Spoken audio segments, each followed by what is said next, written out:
নিৰ্বাচনী প্ৰচাৰত ব্যস্ত ডিব্ৰুগড় লোকসভা সমষ্টিৰ প্ৰাৰ্থী লুৰিণজ্যোতি গগৈ দেওবাৰে নিশা নামৰূপত উপস্থিত হৈ নিৰ্বাচনী প্ৰচাৰ চলাই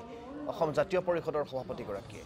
নামৰূপ সাৰ কাৰখানাৰ আটাইকেইখন ইউনিয়ন আৰু স্থানীয় দল সংগঠনৰ সৈতে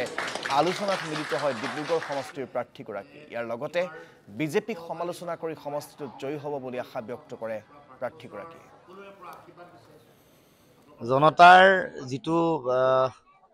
আবেগ আমি দেখিছো আৰু বিজেপিৰ বিৰুদ্ধে যেনেকৈ ঐক্যবদ্ধ হৈছে যলৈকে গৈছো তাত মানুহ স্বতঃস্ফূৰ্তভাৱে ওলাই আহিছে বিজেপিৰ সভাবোৰলৈ কোন আহিছে হিতাধিকাৰী আহিছে আৰু তেওঁলোকে আহিছে কেৱল মাত্ৰ আঁচনি কটাৰ ভয়ত কাৰণ ভয় ভাবুকি খুৱাই থাকে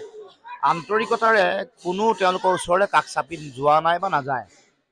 আৰু সেইকাৰণে এইবাৰ যুঁজখনত ৰাইজৰ শক্তিয়ে যে বেছি এই কথা প্ৰমাণ হ'ব মই এনেও আৰম্ভণিৰ পৰা কৈছো যুঁজখন বিজেপি দলৰ প্ৰাৰ্থীগৰাকীৰ লগত মোৰ পোনপটীয়া যুঁজ নহয় এই যুঁজখন বিজেপি গৰাকী প্ৰাৰ্থীগৰাকীৰ লগত ডিব্ৰুগড় লোকসভাৰ সাধাৰণ জনগণৰ যুঁজ য'ত আমাক জনগণক জাতীয় জীৱনক কৰা অন্যায়বোৰৰ হিচাপ হ'ব সাধাৰণ জনতাৰ যি মাধমাৰ খোৱা বোৱা সা সামগ্ৰীৰ দাম বৃদ্ধি অত্যাৱশ্যকীয় সামগ্ৰীৰ দাম বৃদ্ধি কৰ কাটলৰ বোজা আৰোপ কৰা তাৰ লগে লগে পেট্ৰল ডিজেল গেছৰ চিলিণ্ডাৰৰ দাম দৰৱৰ দাম ঔষধৰ যি দাম বাঢ়িছে তাৰ উপৰিও বিদ্যুতৰ মাচুল যে 9 গুণ বাঢ়িলে এইবোৰৰ এই গোটেই কথা বতৰাবোৰৰ লগত